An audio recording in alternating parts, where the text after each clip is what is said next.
What is going on? It's Alex coming back at you with another video, and today we're going to be doing a 2-round 2025 NFL mock draft. This does not feature trades. We do have a 3-round mock draft that will be coming tomorrow and the next day, or, if I end up dropping my corner video tomorrow, you guys know the deal. We're going to be dropping another one this week. That's 3 rounds, and it's split into 2 days. So it's going to be great. We do that every single week. So if you are new, feel free to like, comment, and subscribe. Below my face is my board. Is it extremely unique? Yes. Is it completely honest? Yes. Does it mean I'm going to get a lot of shit? Yes. But I think I owe you honesty over anything else. I don't curve my board for people's expectations and what the community thinks, because I could easily do that and then not get flack. But I owe you guys honesty, and I fall in love with certain players. There's guys on day 3 that are do better than guys on day 1. So why not fall in love with players and then see how it ends up working out from there? It's not very glorious because you don't really get to get much respect in retrospect, but I think I like being honest with you guys.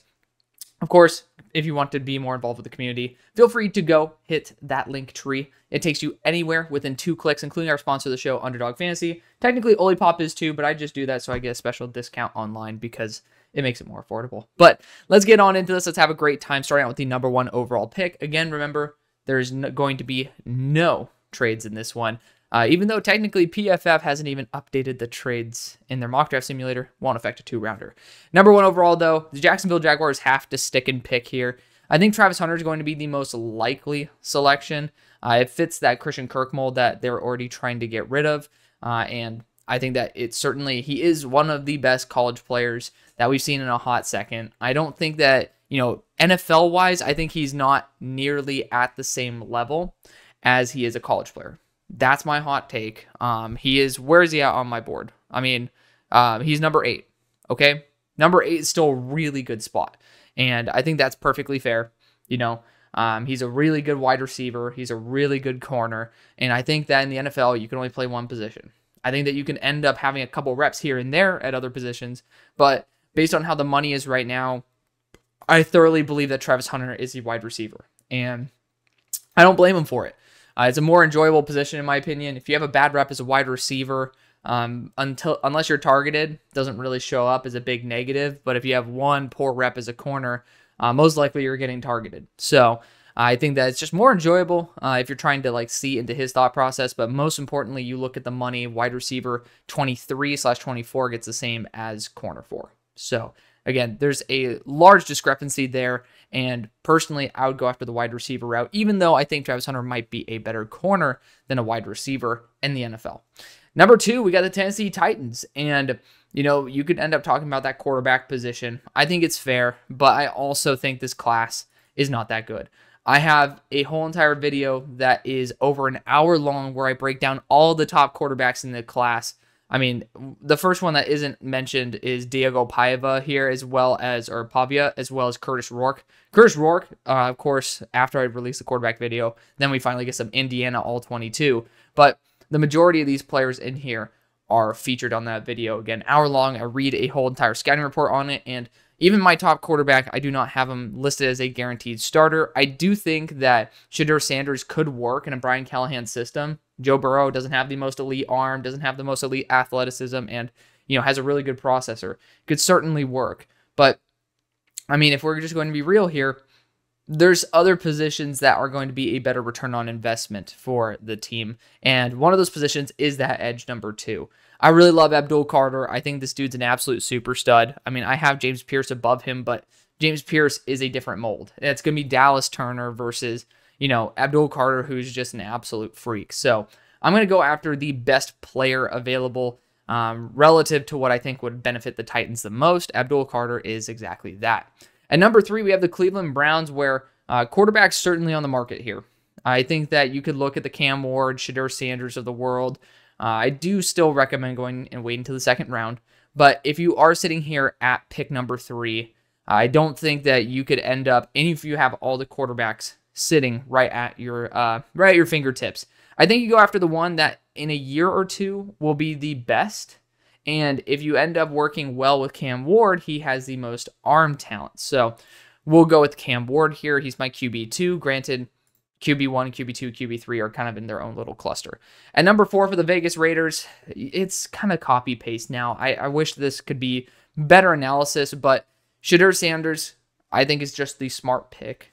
He's a high floor quarterback. Again, you don't have this like crazy arm. You don't have this crazy athleticism, but at the same time, you don't really need that. And the organization is, you look at Jimmy G, you look at Gardner Minshew, and yes, those haven't necessarily worked, but also you got Jimmy G after all of the injuries, not like prime Jimmy G. You also got Gardner Minshew, who is not really a good quarterback. He's someone who's a very good, reliable backup. I think in this system, you're getting an elevated Gardner Minshew with Shedeur Sanders, who has a better processor as well. So I think you're going to be getting more closer to Jimmy G territory than what you have right now. And I think that when combined with adding all the new pieces, and you guys have done well drafting younger pieces there as well, I think that you can be in a good spot going forward. I don't think you need a quarterback that wins you games on the Raiders. I think you just need a quarterback that keeps you alive in games and is able to make sure that they don't lose you said games. And I think Shedeur Sanders is going to be your best option at that, which leads us to a very interesting situation here with the New York Giants because, I mean, I'm going to be honest, Drew Allar is right behind these two. I just don't think it's very likely that he goes in the top 10. I just don't think that's very likely at all. So I think they need to go after best player available. That's the best way to handle this situation. Don't continue forcing a need there. I mean, there's a lot of quarterbacks in this class that you can get down the line. There's also free agent quarterbacks, Justin Fields. I mean, as a Steelers fan, both Fields as well as Wilson are going to be up for contract this year. So probably both of them are not returning, especially for the amount of money that we'd have to pay to bring both of them back. Test one of them out and then get one of those guys after if this is how the board falls. And I think getting a boundary corner like Will Johnson at this point is fantastic. I mean, the reason he's been out is because he's dealing with a knee injury. And, I mean, it happens, man. Corners get hurt. But Will Johnson, even with the injury, has been one of the best players that I've ever studied. And arguably the best. So I'm personally going to select Will Johnson here. Also kind of a middle finger there to the Patriots because I think the Patriots would be a dream landing spot for Will Johnson. But I digress. Will Johnson is just such a great...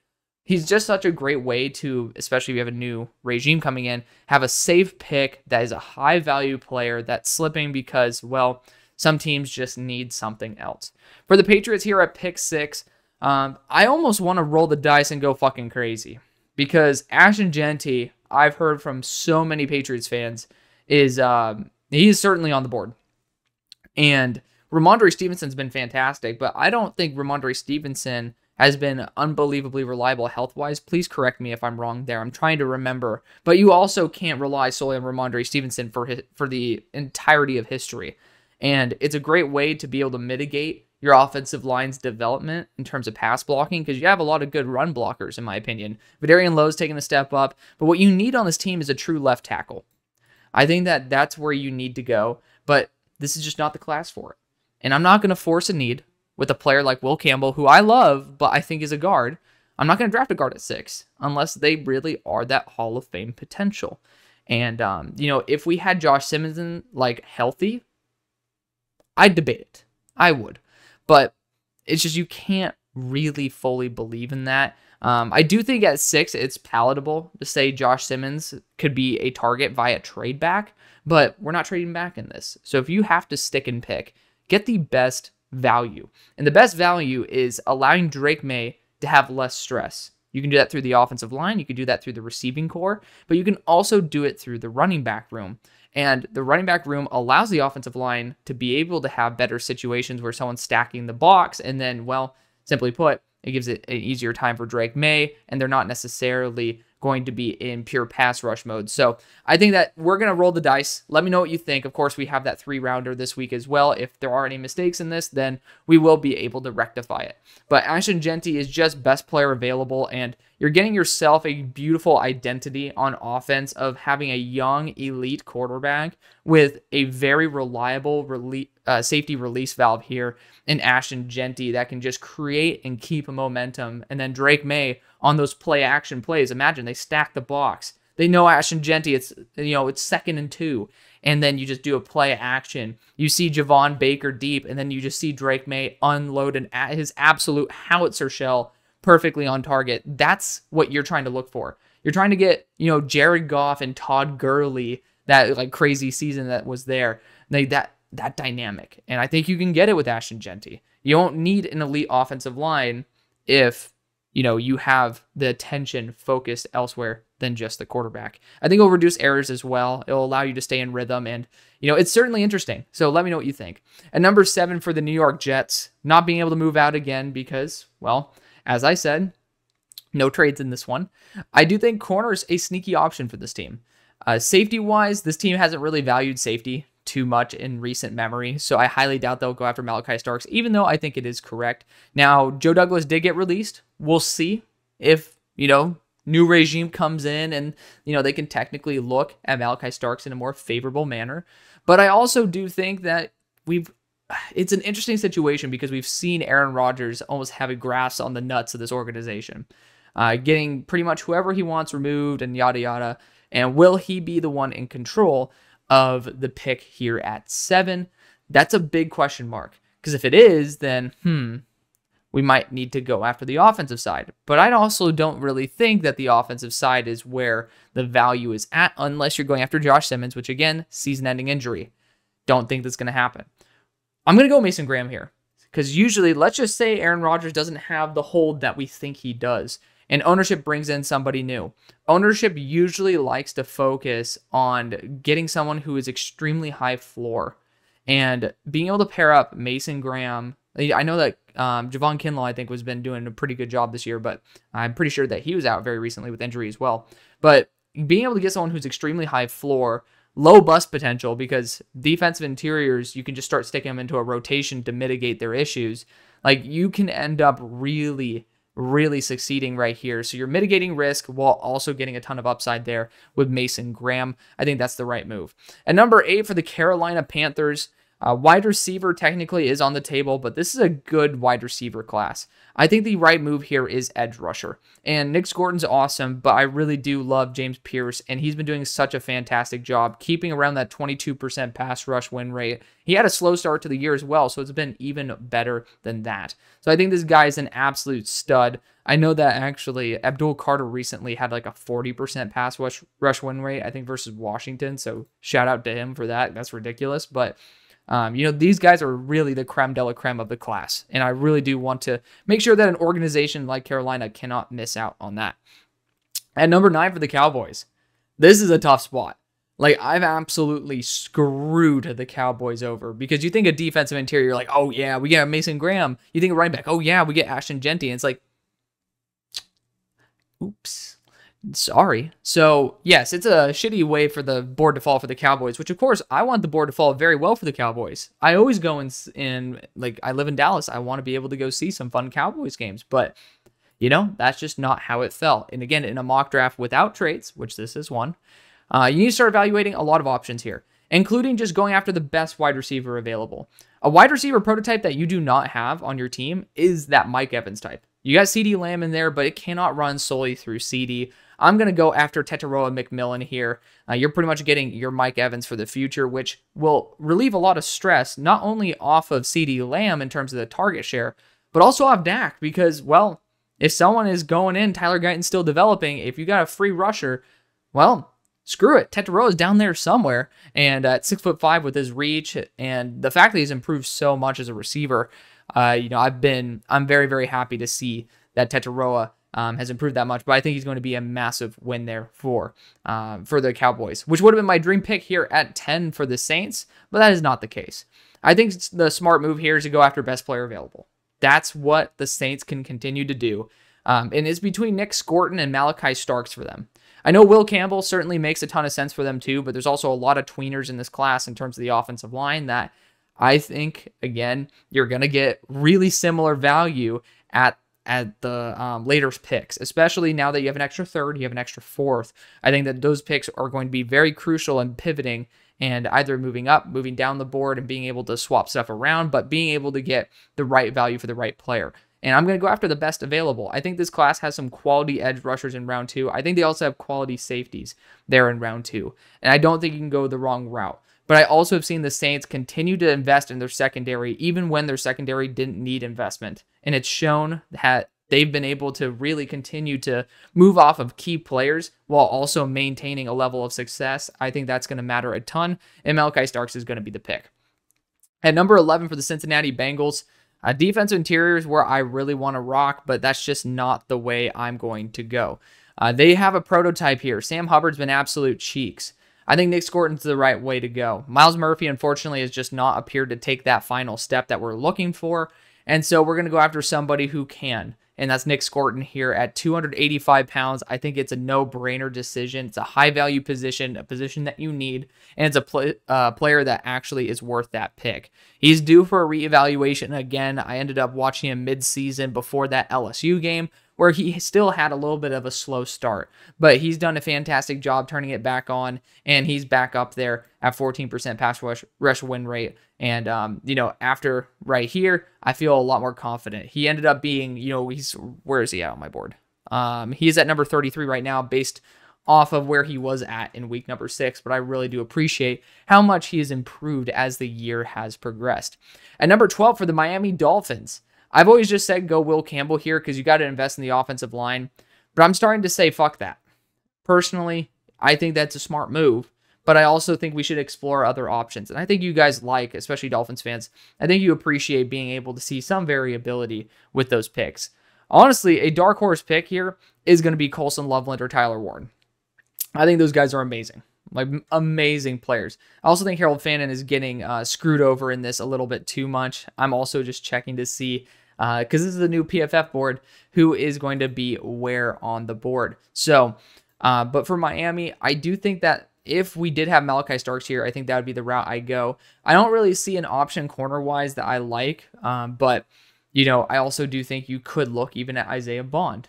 You do have the potential chance that Tyreek Hill, when his contract is up, said he wants to quit football. That's a big issue. Like, that's your number one weapon. Isaiah Bond can continue boosting your receiving core. I will say, though, you still have a chance of having Will Campbell be a tackle. Same thing with Kelvin Banks. It would be kind of stupid to say that they don't have any chance. So I honestly would rather go after Kelvin Banks here over Will Campbell because I have more confidence in Banks as a tackle with the arm length. I think his arm length is over 33 inches compared to Will Campbell, which it's in that 32 range. So I'm going to go after someone who has that true tackle potential in case Patrick Paul can't really develop into something and, call it a day from there. At 13, we have the Tampa Bay Buccaneers. And this is where I think Jalen Walker should go. It's a player who I obviously love. You see him at number 7 overall. And it's a pick I've made a billion times. However, I can't not take him, though. I mean, based on the edge prototype, you can't just say no to that. So I'll be boring. It is just like one of those obvious picks that if he's there, you need to take him. He's not a linebacker. He's an edge rusher. He just plays linebacker because Georgia knows he's a damn good linebacker. And I guess they find more value in that than continuing to put him with all their 5-star edge rushers on a consistent basis. But this guy has been absolutely fantastic. Even as a linebacker, I have a ton of faith in him, but this is going to be a perfect replacement for Joe Tryon-Shoyinka. At number 14 for the Chicago Bears, I still love Will Campbell. I know that, honestly, Josh Simmons might be the better pick here. It's a hot take, but Josh Simmons is the better player, and he is someone who can play that left tackle spot, but I also see him as being even a higher level guard. Like, I think that flexibility, I need to start adding that back into here. And if you end up getting to that second round at, let's just say, pick 46, and theoretically, let's just say that Donovan Jackson's there.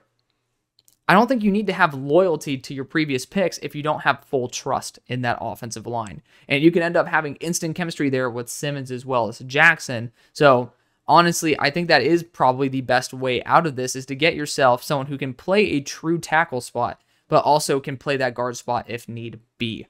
Just protecting Caleb Williams is super key. Josh Simmons was going to be that guy who's probably worth a number 1 pick for me. And, it just sucks to see that he is at where he's at right now. At number 15 for the Indianapolis Colts, I think that this one, it's an interesting spot. I do think edge rusher, because I know Dio's done a good job. Kwity Paye, I think he iced the game this past week. So good for him. But I do think could be a team. Interesting. Quindarius Robinson's not someone who I've studied yet. I mean, all these edges that are coming out of the woodworks is it's awesome to see, but it's also like scaring the shit out of me because it's like, oh, a lot more guys. But I digress. Defensive back, tight end, linebacker. Like, I really do think that they nailed it on the head here, as well as corner. I do want to put corner into the equation because I love Azariah Thomas. You guys see him at number 9 on my board, and he's actually in here for once. Like, he literally is. This is like wild. Like, we actually get to select Azariah Thomas. I got to see him in person as well. That being said, and I love him to death. Like, this is a player who I think is well worth the 15th overall pick. I think the opportunity cost, what you lose compared to going after a Loveland or Warren, is a little bit much. And I think Colston Loveland, for some reason, fits the Colts a little bit better. Don't ask me why. It's more of a gut feeling than an actual analysis, so I'll put my hand up and say that. But Colston Loveland is just the easy option to add that final piece to the offense. And I feel like if you're trying to build around AR, giving him a reliable weapon like Loveland, who is kind of pretty much like an Alec Pierce at tight end, is going to be really reliable. And he's done a fantastic job. I mean, look at this. 2.84 yards per route run. First off, that's amazing on its own. But look at it in context with the offense that Colston Loveland's in. It is one of the worst quarterback offenses in the whole country.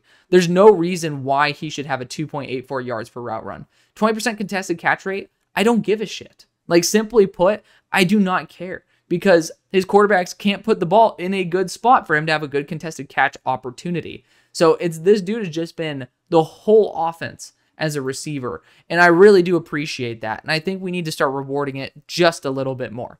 At 16 for the Seattle Seahawks, I don't think you can say no to Will Campbell anymore. You got Ursery here who can play tackle. I do see that as his potential future there. Ooh, Gray Zabel is really that high? Very interesting. Very interesting. Come on, guys. Are there still going to be players that we're going to have to potentially use a placeholder for? Oh, brother, there is. My boy, Marcus Bowe, isn't even getting respected the way he should. But back to the actual content. I think just getting yourself a good offensive lineman's key. They could use pretty much someone at almost every single position outside of left tackle right now. So just go after best player available and go after Will Campbell. It's not like a big brain move, but it's just get the best player available. And that's what Will Campbell is at the moment. At pick number 17 for the Los Angeles Rams, I am also going to be looking at that tackle room because I see the Niners lurking at 18, and I am not, absolutely in no circumstance, going to be giving them Arianti Ursery, especially when I could use a left tackle. So I'm going to be taking it over the Niners, who probably would have deployed him as a right tackle in the short run and been a Trent Williams successor in the long. But at 18 for the San Francisco 49ers, you guys did a beautiful job correcting me. Granted, I recorded before it happened, but Lenore got a big contract, a big one. So corner is not necessarily the position I think is the most valuable at the moment. I don't know if George Kittle is going to be the long-term option for this team, and I don't think you have anything remotely close to him underneath. But I think Tyler Warren could be. The blocking, the athleticism after the catch. Tell me that it's the wrong move. I mean, there might be some moves that you like more, but tell me it's a bad move. I don't think you can. Tyler Warren is really something special. I mean, talking about yards per route run, 3.07. Granted, I mean, he is kind of the lifeblood of the offense, but even with that, 72.7 contested catch rate, doing a fantastic job. At 19, would have been my dream pick for him. We have the Broncos here, and I love Tyler Warren to death. I really would have loved him there with Sean Payton, especially as a former quarterback. Man, I mean, just it's perfect for Sean Payton there. But regardless, I do love Luther Burden on the squad. I think that he could be something truly special as a relief option. You know what we were talking about with the Patriots all the way up here? With getting Ashton Genty, talking about that, the way to get the ball out of the quarterback's hands. Luther Burden, you might still have to throw it, but it is someone that after the catch really is dynamic. And, you know, looking down the board, is there somebody that you trust on that same level after the catch that's not you dealing with a season-ending injury? Hey, shout out to Corey Brooks, he's on here. I don't have one. I don't. I really do think Luther is the best option there. I also think that left tackle is certainly on the table because your left tackle is up for a contract this year. And technically, Josh Connerly has experience with Bo Nix. It's just like 19, it's a little rich for me. It's a little rich. So I do have my concerns there. So I'm going to go after the best player available. Don't force a need. I mean, if you really need a left tackle, you could just say, hey, Garrett, can we give you some extra cash, bro? Like what's good? So I'd prefer to look at that route and basically just go after a player that's a hit. Like, don't continue to waste, especially first round picks. Don't waste first round picks when you're just trying when you're trying to be something special. Don't chase mediocrity in fear of not being mediocre. Like, that's just not how you rock. Go after being the best. That's how you can actually win in the NFL. And Luther Burden, even though he is going to be that type of slot option, but he's going to be something that you don't necessarily have, which is almost that running back at wide receiver type that can really generate after the catch. At 20 for the Atlanta Falcons, I mean, you guys know exactly where I'm looking here. I mean, you got Mikael Williams, you got LT Overton. I mean, there's a plethora of dudes I can toss into this equation, and you can't go wrong. Like, it's just, you guys are blessed this year because you failed to address edge last year. I mean, you kind of did with Braylon Trice, but I mean, you got a Braylon Trice that randomly lost 30 pounds, and then, it sucks, but he ended up tearing his ACL. You definitely still need to go after that route. And Mikael Williams is, I don't think, the talent that LT Overton is, but I do think Mikael Williams, as a physical phenomena that he is, could certainly be a better player than LT Overton. And I think he'll just get overdrafted compared to where he probably should go. So we're going to go after Mikael Williams there. At 21 for the Houston Texans, defensive interior and guard. Those are the two routes I want to go.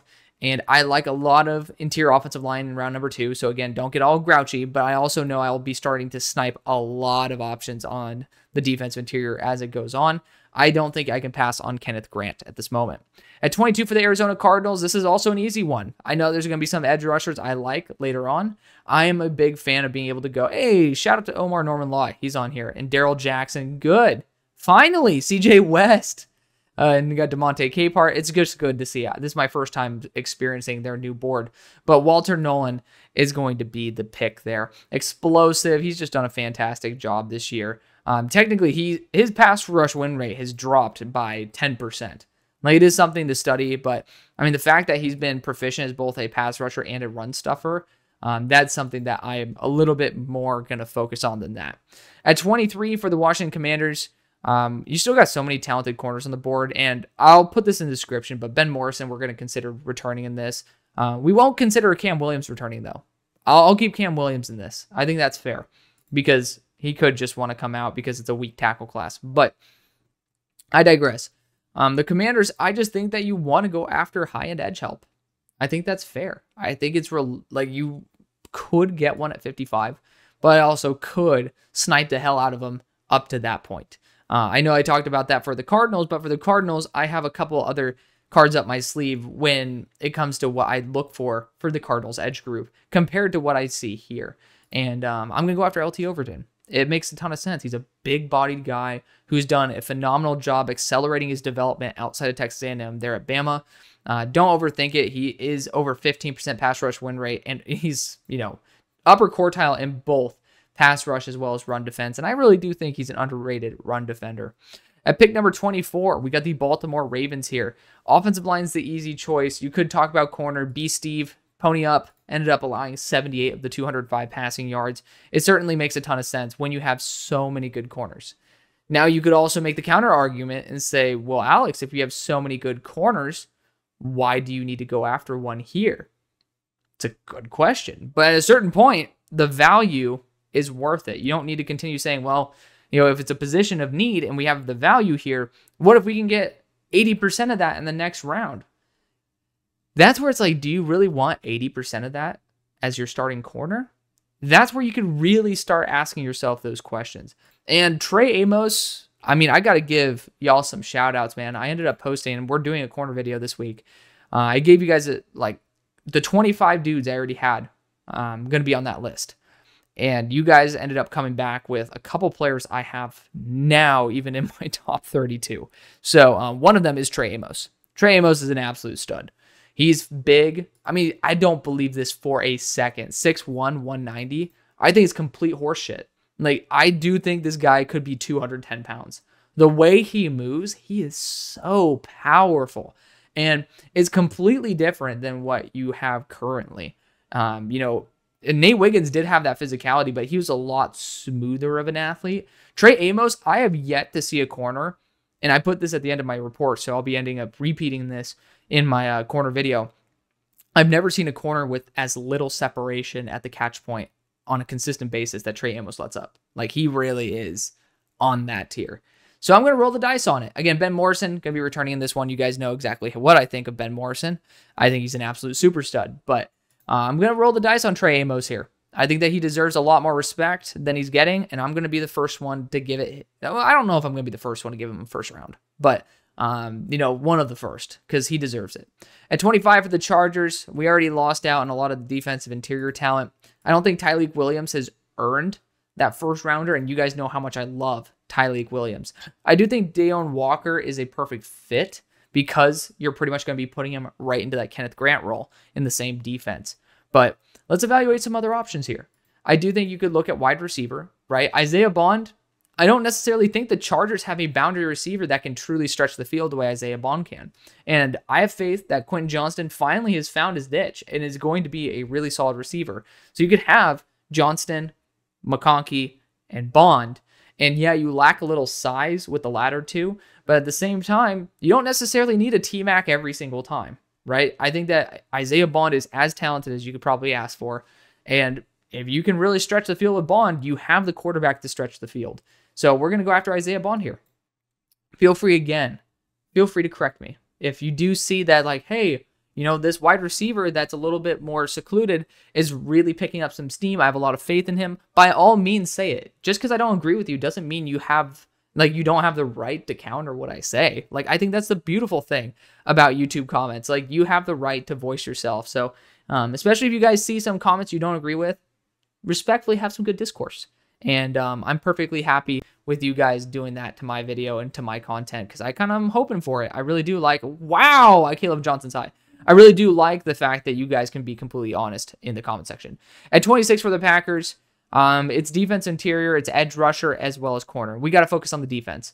And Tyleik Williams could be a real fun one, but I prefer to look at that edge group. And, technically it would be sexy to go after Donovan Zuiwaku.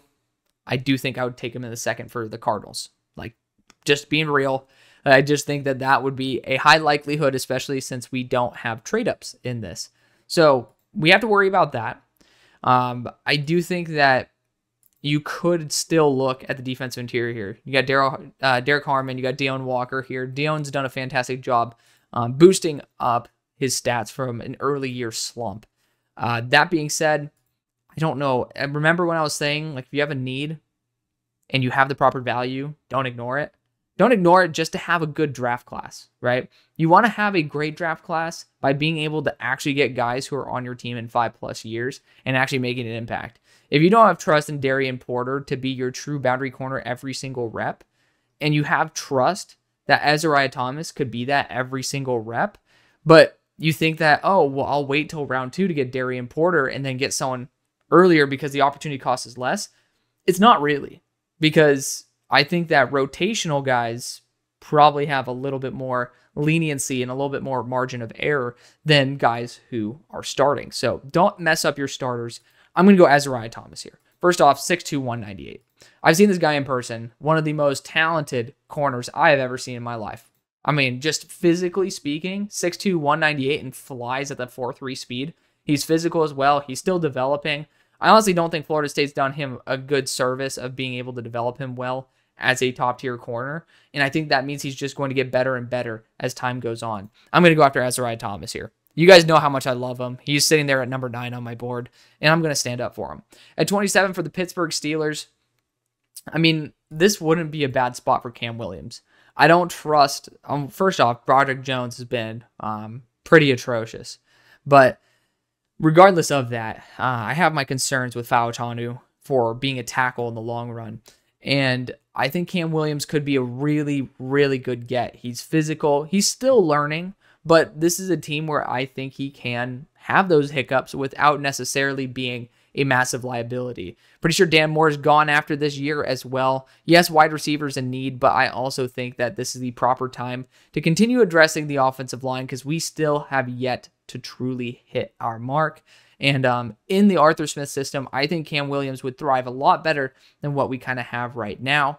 I just personally don't have faith. Like, it's more of me than actually pure analysis of having faith in Troy Fautanu. So we're going to go after Cam Williams here. I know, very hot take, but I would kick in Fautanu to guard and let him be truly himself. And then, again, make sure that he's healthy, man. Make sure he's healthy.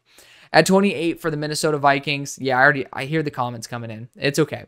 For the Vikings, again, no trade backs in this. I do think that your best option here could be guard or corner. Guard and corner, best way to go. Now, you're looking at a third-round pick. And in the third round, I honestly think, again, you're talking about someone who will be a rotational corner. You don't need them to play every single down. What you need for every single down is a really good guard. So, you can evaluate it as you will. I think Wyatt Milum's the guy for you. Holy shit. What the hell? What happened to Wyatt Milum? I totally didn't see this. He allowed 5 pressures in the past 2 weeks. Oh my goodness. Okay, well, I thought he was at 0 pressure still. I was going to be giving him the nod here, which it's, again, not an absolute indictment on Milum. I prefer Tyler Booker. What is this shit? The hell? What? Come on, Trev. Tyler Booker's going to be my pick, bottom line. I know he's a left guard, but we're going to kick him to right. He's the highest floor guard for me. Wyatt Milum, though, I got to study why he is kind of like slipped up. Garrett Green's come back. Maybe it's his movement and stuff that has kind of like shifted how Wyatt Milum's blocked, but we'll see about that. You can choose either one. I think that whatever team takes one would be happy with the other. So don't really feel like you're like losing out by getting one of the other. Pick number 29, though, for the Philadelphia Eagles. Edge rusher is the easy position for me. You got Shedeur Stewart. You got JT Tuimoloau here. You're pretty much replacing Josh Sweat. And I think that JT Tuimoloau is one of the most underrated edge rushers in the whole entire country. I don't know why people don't like him. And I was a guy who was a big JT Tuimoloau hater. So I'm going to rock it. At pick number 29 for the Buffalo Bills. We're having a little bit of a time. Come on, PFF. Thank you. Unbelievable. For the Bills, though, I think that, there was a beautiful comment that was talking about a multitude of options. And I got to give you some shout outs there. Got to give you some shout outs. I mean, you guys have done a fantastic job coaching me up on the Bills. I do think that defensive interior, I'm forgetting the name of the defense interior who's up for a contract, but you do need to have some extra replacement in there. And Tyleik Williams is perfect for that. He's just super high floor. I don't know if he's properly earned a true first-round grade, but again, right now, not many guys have really earned a true first-round grade, right? So I also think safety. Safety needs to be on the board. And shout out to Kamari Ramsey. He's doing a good job. But the player I'm looking at right now is Nick Eamon-Wari.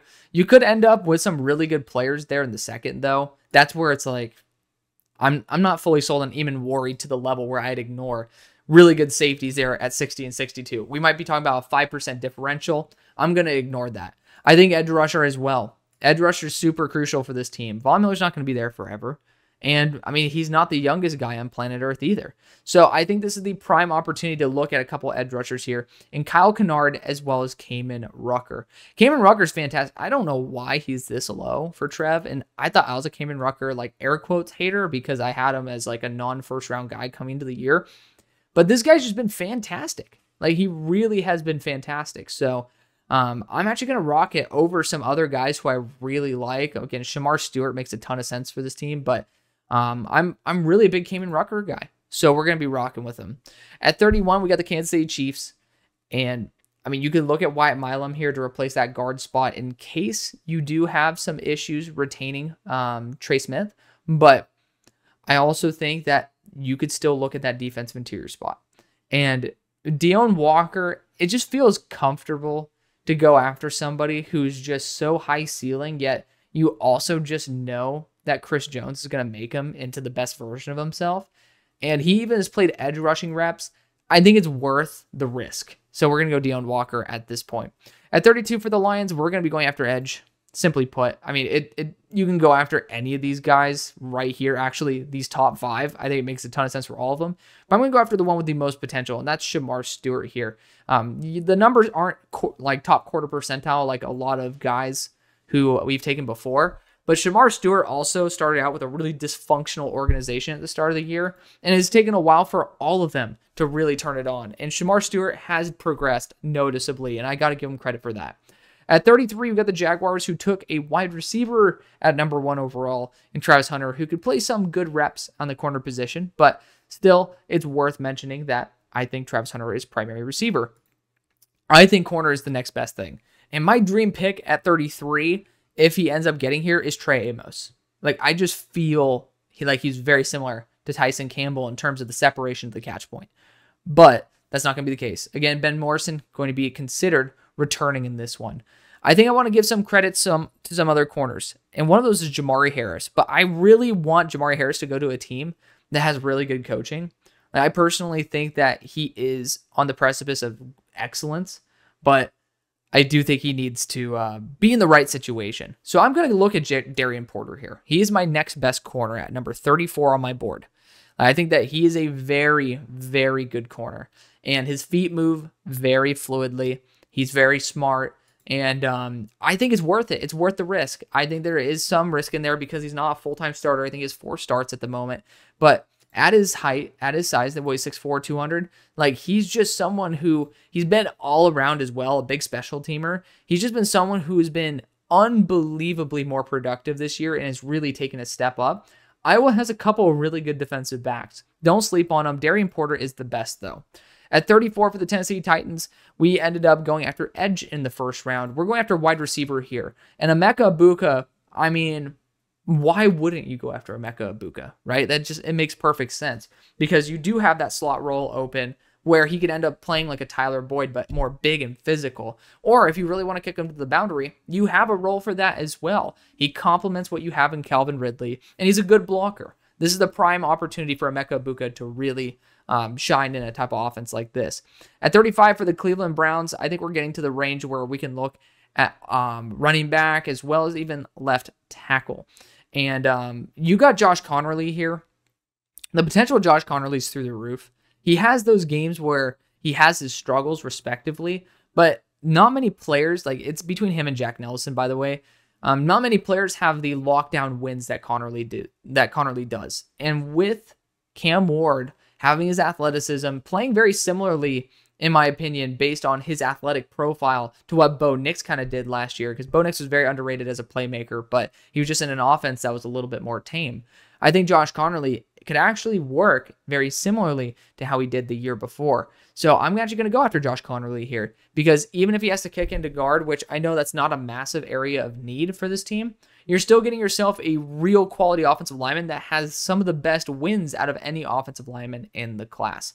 At 36 for the Las Vegas Raiders, we took Shedeur in the first. I mean, yeah, that's just the way the cookie crumbles nowadays, right?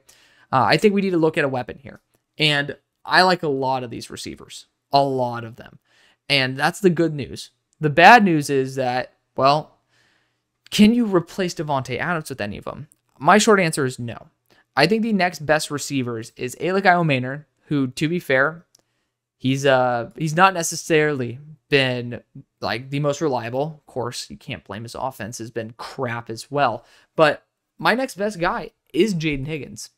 I think Jaden Higgins is the most underrated receiver at the moment for what he could bring to a team, which is consistency and size. And that's something that I don't think that the Raiders have at the moment. I know that it's not going to be very similar to what you have currently or what Shedeur has at the moment, but think of Jaden Higgins as a better version of Will Shepherd. And I think that translates a lot better to the NFL than maybe forcing a position that is similar to Travis Hunter, but at a lesser degree. At 37 for the New York Giants, this actually ended up falling fucking perfectly. We're going to go Drew Allar here. Drew Allar works, especially if you end up keeping Dable. Obviously, he's been able to work with quarterbacks that are still developing as mechanically as a passer. And I think that Drew Allar really is as good as the guys who went in the top 5. But, you know, I was going to take him for the Steelers. I wanted to shift some things up. You guys know how I roll. But, you know, at 37, it makes a ton of sense. Getting Will Johnson and Drew Allar, I mean, talk about a great way to start out the draft. At 38 for the Patriots, I already hear the complaints, the cries for help. And I do think that you guys are in a perfect position now to look at the best player available. Now, you could look at Siobhan Ravel here, and that can make a really good corner duo. But I do want to emphasize that you don't necessarily have a desperation for corner, and that's where you can end up evaluating some good talent down the board. Wide receiver with Io Maynor makes a ton of sense here based on the fact that Jalen Polk hasn't really fully emerged. Ty Felton could be a big one as well, but you honestly are still in a spot where you can look for a long-term at left tackle. And I think that is Jack Nelson here. Jack Nelson is still one of my best offensive linemen, and he is a true left tackle. Think about it that way. He's a true left tackle. I think Caden Wallace is a guard. That's the way I fell in love with him. He could end up being a tackle, but to me, he was actually much more talented as a guard. And he looked a lot more comfortable as one. And so you have that. You have Layden Robinson. I mean, there's just a lot of opportunity for growth there. And I think Jack Nelson is an absolute stud that just gets really disrespected for some reason. His wins are absolutely dynamic, and I think that's worth it. 6'7", 316. Test it out at the very minimum. You have now Ashton Genty to be able to relieve stress both off Drake May and Jack Nelson as he develops and becomes a better pro. At 39 for the New York Jets, again, we got to assume Aaron Rodgers has some form of say in what's going on here. Technically, realistically, the best move would be Cam Williams. I don't think Cam Williams would, especially if I ended up going Drew Allar. Well, if I went Drew Allar for the Steelers, I probably wouldn't want Cam Williams there for the Giants there in the second. But that's kind of the dream pick for the Jets, getting Cam Williams to be that future at right tackle. But that's not going to be the case. And with the corners that are still on the board, you can't really complain about the value here. And it's awesome. I mean, my next best corner is Dalen Everett. I think he just needs to get his head around. He's a very physical corner. He gets chewed up time and time again. I get that. But, he's just someone who's really damn consistent, and no one gives him the respect that he deserves. But I do think that Siobhan Ravel is the most likely option, and you're getting him and Sauce that have both very similar builds at that 6'3", 190 range. And you're going to need it. You're going to need it. So you got Mason Graham and you have Siobhan Ravel. Both will be helping each other out in kind. At pick number 40 for the Chicago Bears, we end up going Josh Simmons in round number 1. That's hype. I love putting some respect back on Josh Simmons' name.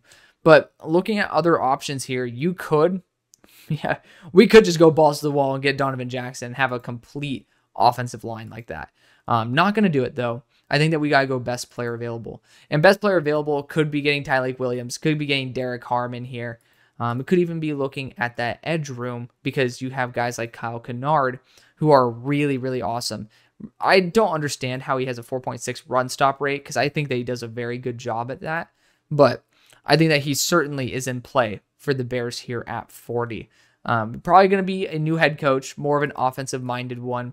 And looking at the wide receivers that are still here, you are in a good spot if you want to go after a Jalen Royals or an Alec Iomainer or Elic Iomainer. Again, don't look at me for pronunciations. To be able to be in the prime opportunity to be the best version of yourself. But I'm trying to big brain this one. Probably not the best idea. You might want to just go after something safe. I don't think that outside of Gervin Dexter, you have consistent talent on the defensive interior that has enough youth to go far. And like Tyleik Williams is going to be almost the thunder to the lightning that is Gervin Dexter. And being able to stuff the run is a super crucial aspect of any team's success. And so I'm going to go with it for the Bears. Build through the trenches. Don't ask why. Pick number 41 for the Dallas Cowboys. Running back's an easy option here. Amarian Hampton's been fantastic this year. I'm still waiting on some UNC All-22 tape before I fully evaluate him. I'm waiting on the running backs because I'm going so deep into the cornerback room. Spoiler, it could be upwards of 30 corners coming this week. So if the video isn't released tomorrow or like Friday, there's probably a reason for that, which is I'm doing so many graphics because, well, when you got all those corners, you got to be able to make sure that it looks good at least. But at 41 with the Cowboys, defensive interior with Derek Harbin's going to be my go. Like in the first round, we ended up going after a top tier wide receiver in Tetairoa McMillan. Let's be able to balance it out with adding a little bit more firepower on defense. Derek Harbin makes a ton of sense for this team. At 42 for the Saints, remember when I told you not to really worry about guard because I think there's other needs that you can go after with really good value? Well, you got Wyatt Milam here, who, yes, has allowed 5 pressures in the past 2 weeks. So, got to dig into the reasoning why. But he has just been so damn consistent. And it's like, why not go after him? Get just a real quality offensive line piece. Now, you could try to go after someone who's going to be more of a guaranteed tackle. Like, for me, I'm a big fan of Blake Miller. He's just going to be a consistent right tackle for you. But Wyatt Milam's a true left who probably will have to kick into guard because I think he has sub 32-inch arms. And it's just a great value at that point. You could say we want to go after edge. And I'm not going to blame you. Actually, Princely as an edge on this team, kind of baller. Let's go after Princely. I mean, I think this team with multiple thirds can snipe a guard. I think it's going to be a good value there. Pick number 43 for the Bengals went edge rusher in the first round. Technically, some good guys here in the second. We could look at interior defensive line here. I mean, there's some good players, TJ Sanders being one of them, but TJ Sanders is 6'4", 290 pounds. It's a unique build. Omar Norman-Lott just doesn't have a ton of reps this year. Look at that. 185 reps. I just doubt that he's going to be coming. I mean, I doubt he's going to be going in the second round. Like, he's a good player, but it's just such a limited sample size that it's just very hard to justify it. But for the Bengals, other positions, I really like that safety position. Let's go after Nick Eamon-Warry. Xavier Watts, kind of really like him on this team, but Nick Eamon-Warry's been a ball hawk this year. I mean, 4 interceptions on the year, multiple pick sixes as well. At 230 pounds, this dude could be a true enforcer, and you're looking, Geno Stone's at the bottom of your PFF list every single week. He's just been nothing special, and pretty much the opposite of that. He's been pretty much garbage.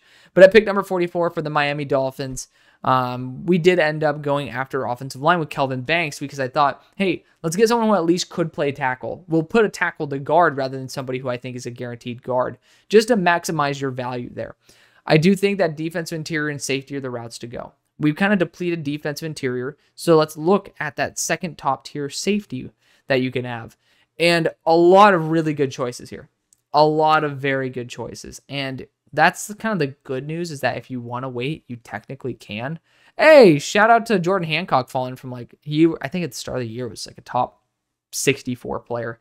But, you know, looking at Xavier Watts here, he has that fluidity, that size, and he's just overall like a really, really, I mean, talk about interceptions. This dude's a ball hawk. He led the whole entire country in interceptions last year. And he's just gotten better and better. I do think that that's somebody who we really want to at least consider at this point. Best player available probably would be that. Like, if we're being real, we could go defensive interior here, but again, I already labeled my potential concerns with those players at the moment. So I think it's the right move. Let's go after Xavier Watts here. Get a real good ball hawking safety. Again, with Aaron Rodgers on the end of his career pretty much. And, you know, Drake May, who's a big time playmaker. And then you also end up looking that, you know, Josh Allen with his big arm, you want somebody who is going to at least be a ball hawk back there, because you have big playmakers in your division. And then obviously for the Jets, you might be seeing them with a younger player. You might be able to at least gain some ground in your division by limiting their potential chance at success with the deep ball. At number 45 for the Tampa Bay Buccaneers, we're going to go after linebacker here. You guys know how we roll. It's a simple 1-2 punch there. We got Jihad Campbell, who he's been turning it on as of recent. I highly doubt that he will end up leaving the mid part of the second, which you guys like Bama guys in the second. You drafted one last year with, why am I forgetting? Chris Braswell. At pick number 46, though, for the Chicago Bears, we went defense interior and a tackle.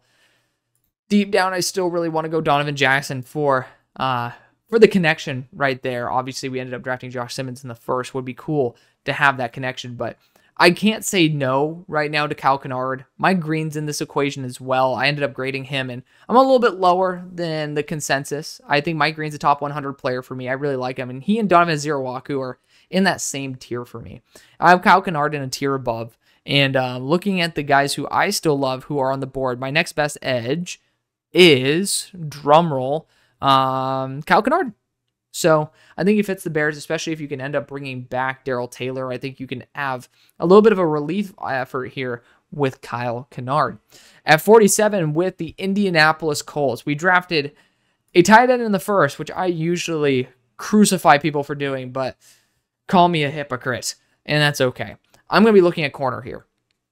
And a lot of good corners are finally listed on this group. Davison Igbinosun is going to be the guy. He just needs to watch out on the amount of penalties he has, but He's an enforcer, man. Not many guys use physicality to dominate receivers the way Igbinosun does. There is one player who does, and that's Trey Amos, but like Igbinosun is pretty much up there at the top of the list, and he's perfect for the Colts. A great size as well. At pick number 48, I don't know what the hell I was saying with 6, but pick number 48 for the Seattle Seahawks. You already went after an offensive lineman in Will Campbell. I think you can't go Wyatt Milam at that point because, well, you might end up drafting 2 guards. Overly redundant. Don't force it, right? You could go Blake Miller here, but again, I'm starting to get to the point where go potentially after Armand Membu, who's improved as a tackle so much, and like try to hope that he could slip to you in the 3rd, which you probably won't because I think the team that still needs a guard, the dude's a baller. Other positions of note, I do think that linebacker route, people love Chris Paul. I'm going to be honest, haven't studied much the linebacker class to the degree that I want to. But Deontay Lawson, he is in there. But of course, for a team that released a top-tier offensive tackle top-tier linebacker out of nowhere, definitely have my issues. Definitely have my concerns there. And, I mean, it's honestly making me really regret going after Will Campbell in the 1st, even though he was best player available. I'd still think that, you could look at a top-tier safety here. And Lathan Ransom brings the boom. When he's healthy, he's the best defensive back in the country, especially in the red zone. So we'll go after that. I feel happy doing that, but it's just like, it gets me going a little bit. It gets me going a little bit knowing that, well, we could still have Wyatt Milam at this point and, could have went after something else in the 1st. Pick number 49 for the Carolina Panthers went after edge in round number 1, which I think is the smart move. Here in round number 2, it makes sense to look at wide receiver. And you got Alec Iomaner. I think that's a very similar role to what you would have with Xavier Legette. And so even though Jalen Royals is out for the year with a foot injury, he's going to be back at the Senior Bowl, which is going to be super hype for him to reboost his draft stock because after the catch, this guy's a stud. He's been hinted at being in the 4.3s. And so the only reason he's probably going to be here is because of the fact that we haven't had a full final year of tape on him. At pick number 50 for the San Francisco 49ers, it could make a ton of sense to just go after a top-tier offensive lineman at this point and just pray he can work at tackle. But I also think that if you're in a position like they are, you could end up looking at a couple other positions to get the best player available. And edge rusher is one of those positions. So, I mean, technically speaking, the next best would be Tyler Barron, who he's done a fantastic job this year. He really has, and he's turned it on. He's been someone who I've been a big fan of for a long time, and even last year, he was somebody who's sitting, I believe, at number 100 on my board, at number 99, excuse me. So he's at number 99 on my board, and he's going to actually be boosting up based on his play this year. So he's going to be a top 75 player for me. At 50, I think it's worth it because at that size as well, he's 265. Well, he's 260 now. He's shed a little bit of weight. But he's going to be an instant impact. Give Nick Bosa some help, man. Just give him some help. Tyler Barron going to be the guy. At pick number 51 for the Denver Broncos, you're in a pretty good situation. You got Luther Burden. That left tackle spot certainly has its concerns. Of course, I don't really think too much of the left tackles that are left outside of Wyatt Milam. But again, you could kick him in the interior offensive line if you need to. It's just a weird spot to be in. Tight end wise, I actually really like Harold Fannin. He's not going to be on that tier of what you normally are looking for because he's more of a receiving threat. But it is somebody, again, to add a little bit of relief to Bo Nix and have someone who is a really good after the catch threat. I think it's too good to pass on. I think it is. There's a lot of teams in here that I could see him going to, and being able to get a new tight end with Greg Dulcich on the board, on the trading block, it's worth it. It's worth it in my opinion. At 52 though, for the Atlanta Falcons, you could end up looking, corner and edge are just the way I've been trying to go for this team to improve for the past couple of years. And they haven't really done much to assist in said department. I'm actually going to look at Dalen Everett here. People say he gets cooked all the time, but Jedi Barron, to be fair, Jedi Barron's been phenomenal.